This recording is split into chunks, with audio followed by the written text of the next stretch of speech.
Hey everyone, welcome back to my channel. Today I'm going to be showing you how to add a status to pretty much whatever hierarchy, whatever type of thing you want to within Clickup. So that be that a list, be that a folder or a space, you can do this for all of them.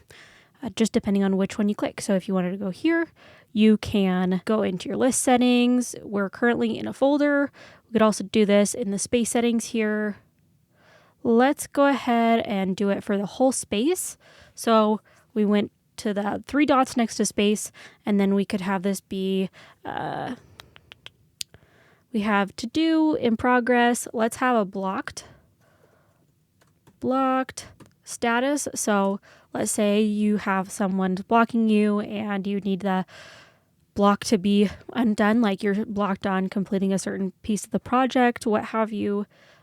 This can be really useful if you're having like all hands meetings or whatnot, or daily stand-ups where you are saying like, hey, I need this to be able to finish out this piece of the project. Let's go ahead and have sampling be one. So we're sampling. Let's go ahead and have testing. And there we go. Now I can go ahead and apply these changes. So it will apply to pretty much anything underneath this space. So I'm going to go to folder 1. You can see here we're in the board where we have all those different aspects of the tasks. So I can also go into the list, and it's not really going to show it too well, but if I were to add a task, I could also do the status there.